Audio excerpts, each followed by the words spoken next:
Sveiki, esu Elvyra, finansų konsultantė. Šiaip jau žinoma kaip finansų baba. Metinis pajamų deklaravimas, ko gero, dabar pats svarbiausias dalykas privalantiems teikti deklaraciją GPM 311. Šiandien noriu pasidalinti 6 dažniausiai pasitaikančiomis klaidomis, kurias tenka koreguoti su klientais po metinio pajamų deklaravimo. Tų klaidų galima suskaičiuoti ir daugiau, tiesiog 6 šiandien. Klientai kreipiasi pagalbos gavę laišką iš mokesčių administratoriaus, kad deklaracija nepriimta arba priimta su klaidomis, kurias reikia ištaisyti. Tikiuosi, ši pateikta informacija padės išvengti šių klaidų. Ir prasidėjęs deklaravimo laikotarpis nesukels papildomą streso. Ypač aktualu dirbantiems savarankiškai. Individuali veikla pagal pažymą, verslo liudijimą, mažoji bendrija, individuali įmonė. Jei tema aktuali, lauksiu patiktuko ir žinoma prenumeruok kanalą.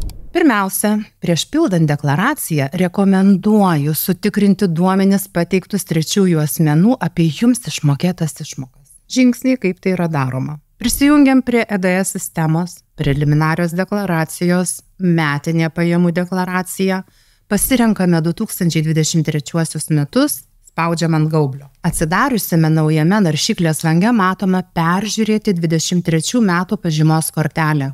Būtina ją atsidaryti ir sutikrinti duomenis su savo apskaitos duomenimis. Būna, kad tretieji asmenys pateikia netikslius duomenis arba nepateikia iš viso. Ten irgi dirba žmonės ir daro klaidas, jas koreguoja. Savo pinigus privalu susiskaičiuoti patiems.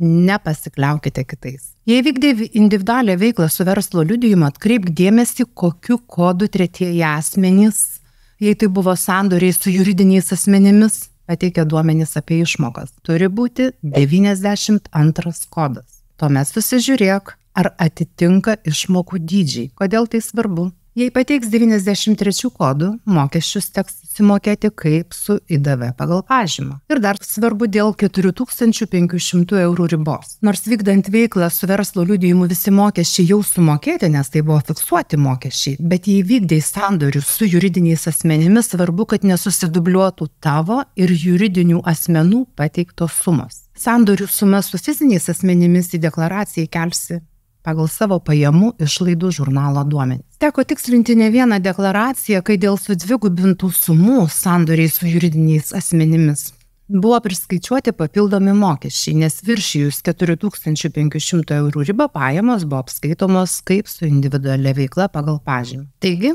pirma klaida.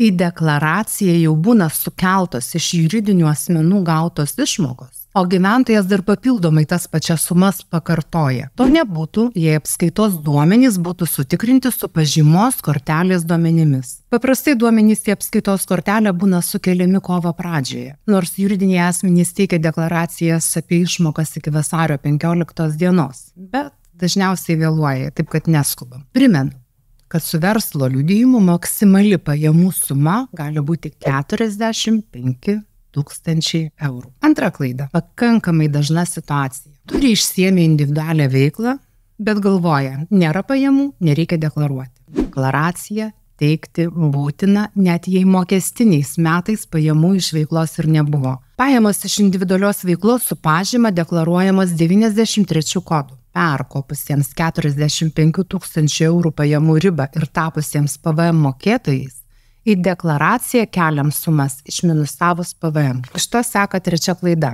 Deklaracijoje nurodoma suma su PVM. Ir čia jau atsiranda GPM permokėjimas ir ne tik gyventojų pajamų mokestis, sodrai taip pat. Nors mokesčius mokėti būtina ir darom tai su džiaugsmu, bet permokėti nereikia. Svarbu, kad jie būtų sumokėti teisingai. Todėl, jei tapai PVM mokėtojų, į gyventojų pajamų mokesčio deklaraciją sumas perkeliamas be PVM. Ir geriau tuos pinigus, kuriuos ketini sumokėti ant viršaus, įdarbink, pasinaudodamas paprasčiausių finansinių įrankių depozitinę sąskaitą Freedom 24. Kitais metais išsiimsi dalį lėšų, sumokėsi mokesčius ir dar liks ne tik arbatai, nes metinės palūkanos nuo 3,88 iki 5,31%. Ir jos išmokamos kiekvieną dieną, tiesiog už pinigų laikymą. Jei nedarai to anksčiau, pradėk šiandien, čia ir dabar. Ir tai bus vienas žingsnis nuimantis galvos skausmą kilsiantį deklaruojant pajamas kitais metais. Šitą aš jau išbandžiau. Yra ir kitokių variantų uždirbti naudojantį šią platformą. Nuorodą, kur gali tai padaryti, paliksiu komentarę po video. Naudotis paprasta. Dar viena klaida. Tai jau 4. Gyventojas deklaruoja išvykimą iš Lietuvos, bet tęsia savarankišką veiklą, individuali veikla su pažyma ir teikia GPM 311 deklaraciją. Tokiu atveju gyventojas turi nutraukti turimą individualios veiklos pažymą ir išsiimti kitą, jau kaip nenuolatinio Lietuvos gyventojo ir savo veiklą vykdyti tik Lietuvos teritorijoje. Kaip tik šiuo metu turiu atvejį, kai gyventojas deklaravo išvykimą, pasiliko individualią veiklą pagal pažymą ir savo veiklą vykdo net ne Lietuvos teritorijoje. Apie tai, ko gero, bus atskiras video, nes tokie atvejai reikalauja platesnės analizės ir būtinai apie tai mes dar pasikalbėsim. Deklaravusiems išvykimą reikia teikti FR 0531 formą, o GPM 311 teikti tik už tą laikotarpį, kai gyventojas dar buvo nedeklaravęs išvykimo. Dar labai dažna klaida. Jau bus 5, ar ne? Savarankišką veiklą vykdantis gyventojas pasirenka neteisingą apskaitos metodą deklaracijoje arba neskiria tam jokio dėmesio. Uždėjau virnelę, bet kur bus gerai. Pasirinkus kaupimo metodą, jo keisti jau nebegalima.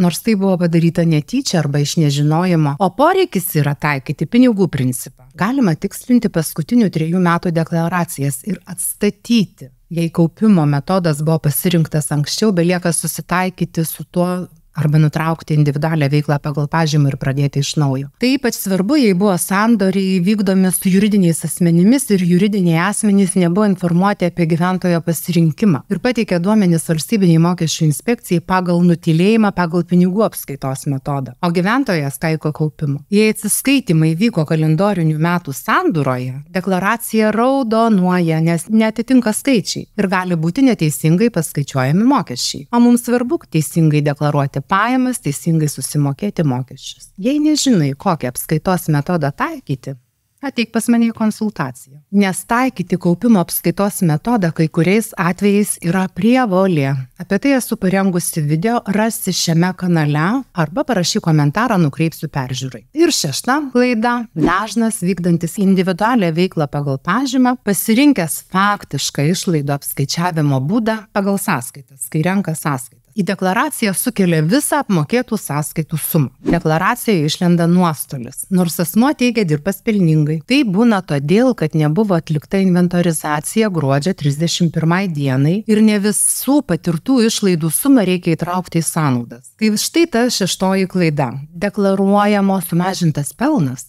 ko pasėkoje rodomas nuostolis, nors buvo dirbtas su pliusu. Beje, nuostolis į tokį pat ir persikelia kitiems metams.